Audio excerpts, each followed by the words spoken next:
Bonjour Martine Pérez, médecin rédactrice en chef au Figaro, spécialiste des questions de science et de médecine. Vous êtes l'auteur d'Interdire le tabac. Bonjour. Oui, bonjour. Donc dans votre livre, vous comparez donc les dangers du tabac à d'autres risques sanitaires et vous expliquez que ces dangers ne sont pas considérés comme aussi graves et qu'il n'y a pas de conscience publique vis-à-vis de la cigarette. Comment se fait-il? Euh, Écoutez, moi je suis donc médecin et journaliste au Figaro. Ça fait 20 ans que je suis les questions de santé pour le Figaro et il y a eu beaucoup de crises sanitaires. Il y a eu des crises sur le biphénol A dans les biberons. On a voulu interdire une substance plastique dans dans les biberons qui s'appelle le biphénol A, alors qu'il n'y avait pas d'argument scientifique très puissant, même si je ne conteste pas l'interdiction. On veut interdire les antennes relais parce qu'on a peur de risques qui restent hypothétiques. On interdit le nucléaire. Tchernobyl, c'est 4000 morts en 40 ans et Fukushima, c'est très limité comme nombre de morts. Je ne dis pas que ça ne pose pas de problème, je dis simplement que c'est des effets limités. On interdit les OGM en Europe en tout cas, alors que ça pourrait avoir des effets bénéfiques pour la population, notamment avec les évolutions climatiques. Mais le tabac, qui fait 60 000 morts par an, qui fait 100 millions de morts en Europe au XXe siècle, personne ne demande de l'interdire.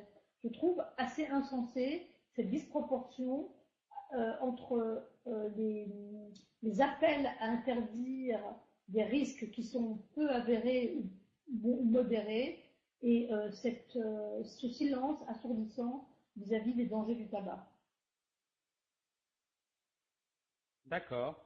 Donc, comment dans ces conditions expliquez-vous le fait que des élus et des hommes politiques ne se soient pas emparés de cette question? Est-ce simplement pour une raison évidente que les industriels et les grands géants du tabac ont un pouvoir et empêchent toute prise en compte de cette question?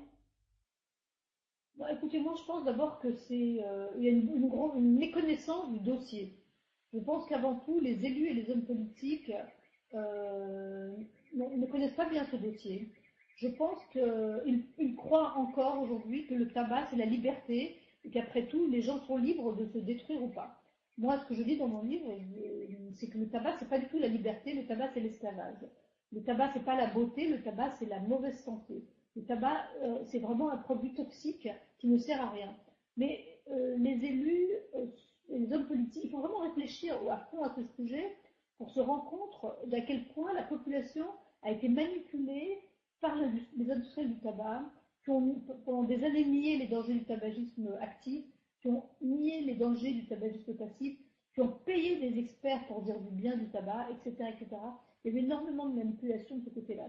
Et je pense que pour les hommes politiques qui ont tous fumé, plus ou moins aussi, l'interdiction du tabac et les tabac ne vont pas de soi. Je crois qu'ils n'ont pas conscience de ce que ça représente, effectivement, sauf quelques-uns, il y a quelques personnes très actives dans le domaine, mais globalement, il n'y a pas de prise de conscience. Un jour, il y en aura, mais aujourd'hui, il n'y a pas de prise de conscience. En plus, je pense qu'ils ont peur que la mesure ne soit pas populaire.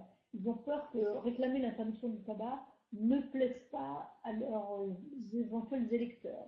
Et puis, il y a aussi, bien sûr, cette pression de l'industrie Sachant du qu'ils sont tabac, mais fumeurs, certains. elle est plus en haut lieu, je pense. Elle est plus subtile, elle n'est pas évidente. Il y a des pressions exercées par le tabac, mais je ne suis pas sûre que ce soit ça qui explique l'inertie des pouvoirs publics. D'accord. Troisième question, dans votre livre, vous remettez en cause la liberté individuelle qui veut qu'on puisse délibérément et en toute connaissance de cause donc fumer et donc vous expliquez que à cause de ce marketing, il n'y a pas forcément de liberté. Alors, est-ce que on pourrait pas dire que c'est un petit peu exagéré parce qu'il y a quand même des personnes qui sont conscientes des dangers mais qui délibérément décident de fumer et si il n'y a vraiment pas de liberté, est-ce que dans ces conditions, il ne faudrait pas aussi à ce moment-là interdire l'alcool? D'abord, je pense vraiment que quand les gosses commencent à fumer à 11 ans et 8 mois, ils savent pas très bien ce qu'ils font. Ils savent pas qu'ils vont devenir dépendants. ils ne savent pas que dans 20 ans, ils pourront être malades. Ils ignorent complètement tout. À 11 ans et 8 mois, on n'est pas responsable. C'est scandaleux. Aujourd'hui, les gosses continuent à pouvoir, malgré la loi qui interdit la vente aux mineurs, ils continuent à fumer et à acheter des cigarettes. C'est un scandale inadmissible. Je ne crois pas du tout à cette histoire de liberté. C'est quoi la liberté de fumer? Je pense que si vous interrogez aujourd'hui des gens à 25 ans ou à 30 ans qui sont dépendants du tabac, des anciens fumeurs ou des gens qui ont des cancers du poumon, ils vous diront tous, bah, franchement, cette liberté, je m'en serais bien passée. Hein. Donc je ne crois pas du tout qu'il y a des générations et des générations de gens qui sont passés de tabac. On ne fumait pas au XVIe, XVIIe ou XVIIIe siècle. Il y a des pays où on ne fume pas ou très peu. Personne ne réclame à corps et à cri du tabac. Ça ne manque pas, c'est pas vital, c'est pas quelque chose dont vous avez besoin, c'est pas quelque chose qui est naturel même de rester de C'est la une fumée. pratique ancestrale quand même. À toutes les Pas du tout, époques, il y a eu des gens qui ont fumé. pas du tout, très peu, mais le tabac sur le mode industriel, ça a commencé dans les années 40 en Angleterre. Hein. Les premières cigarettes manufacturées, c'est l'Espagne 1830, mais que des populations entières fument, c'est quelque chose de très très récent. On arrive aujourd'hui en France à 30% de fumeurs, c'est énorme, un tiers de la population fume, c'est absolument monstrueux. Il y a des pays d'ailleurs où les gens fument de moins en moins, pas qu'aux États-Unis et au Canada, on fume de moins en moins et tant mieux, et ça ne leur manque pas. Hein. Donc, on n'a jamais atteint dans l'histoire de l'humanité un tel niveau de tabagisme, ça c'est sûr. Donc vous me demandiez donc est-ce que l'alcool c'est la même chose? Écoutez, pas du tout. Moi je pense que d'abord il y a beaucoup de similitudes et il y a beaucoup de différences entre le tabac et l'alcool. Autant dans mon livre je dis qu'il faut interdire le tabac, autant je suis contre l'interdiction de l'alcool. D'abord parce que 80% des gens boivent de l'alcool à petite dose, n'ont pas de pathologie liée à l'alcool et, euh, et surtout l'alcool à petite dose a des effets bénéfiques sur la santé, on le sait. L'alcool est quelque chose qui est un élément positif pour l'homme, à condition qu'il sache le maîtriser. Le tabac, vous ne retrouverez aucun effet bénéfique du tabac, aucun. Il y a beaucoup d'études sur les bienfaits de l'alcool à un verre par jour, ou un verre par jour, on sait qu'il y a une réduction du risque cardiovasculaire, une réduction du risque, Notamment pour le vin. notamment pour le vin rouge. Donc, il n'y a pas, même pour l'alcool en général, il n'y a pas de raison d'interdire l'alcool, il faut réglementer l'alcool. Il y a effectivement une augmentation du risque de cancer, des accidents, des problèmes sociaux liés à l'alcool, mais le tabac et l'alcool ne sont pas à mettre sur le même plan, d'après moi. On va dire quand même que les pouvoirs publics, en domaine de la santé publique, les politiques et l'administration met en avant les dangers du tabac.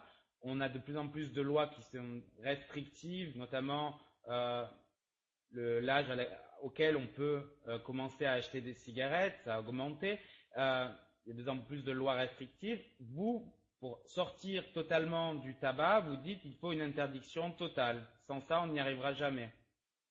Oui, mais enfin bon, quand je parle d'interdiction totale, je dis bien que c'est des mesures qui doivent être échelonnées dans le temps. On ne va pas interdire de fumer du jour au lendemain. C'est pas du tout réaliste. Il y a quelques pays qui ont décidé, il y a la Finlande, il y a l'Australie et la Nouvelle-Zélande, ont décidé qu'on planifiait que dans 15 ou 20 ans, on sortirait du tabac. Alors ça veut dire quoi? Ça veut dire que déjà, outre l'interdiction de fumer dans les lieux publics fermés, ils ont décidé qu'il fallait aussi interdire de fumer dans les lieux publics ouverts. Pourquoi? Parce que c'est un modèle. Quand les gosses voient les autres fumer dans la rue, ils ont l'impression que c'est aussi normal de fumer que de respirer ou de se mettre à table. Donc ils veulent casser cette image de normalité du tabac. Ensuite, ils ont décidé, et d'ailleurs l'Australie vient d'adopter ça aujourd'hui, je crois, aujourd'hui nous sommes le 10 août, je crois, dans le 15 août, pardon, ils ont décidé aujourd'hui de mettre en place le paquet de tabac neutre. Les paquets de tabac sont une forme, le packaging est une forme de marketing. C'est joli, il y a des filets dorés, c'est du beau papier. On vous présente aujourd'hui un paquet de tabac comme un objet de luxe pour vous faire croire que vous êtes un privilégié. Eh bien, aujourd'hui, l'Australie va instaurer le paquet neutre. Le paquet de cigarettes, c'est un paquet neutre, en papier craft ou en papier blanc, enfin, en papier qui n'est pas spécialement joli, avec juste des messages sanitaires imprimés par-dessus. Voilà. Et la marque étant plus petite. Donc, vous demanderez un Marlboro, vous n'aurez pas un joli paquet, vous aurez ce paquet en papier craft où il y a marqué fumer tu. Voilà. Donc Il il y y a a des toute une série de études mesures pour qui sont mises en transposer place. ce modèle en Europe aussi. On réfléchit On aussi à pourrait, transposer ce modèle en Europe. on pourrait le proposer en Europe, bien sûr. Oui, d'ailleurs, Marisol Touraine l'a proposé, mais je ne sais pas où ça en est. Il faut beaucoup de volonté politique, vous savez, pour ça. Parce qu'il y a beaucoup, euh, en ce moment en Australie, il y a beaucoup de procédures judiciaires des marchands de tabac contre les pouvoirs publics. D'accord. Martine Pérez, médecin, rédactrice en chef au Figaro et spécialiste des questions de science et de médecine. Je vous remercie et passez une bonne journée. Merci beaucoup. Merci, au revoir.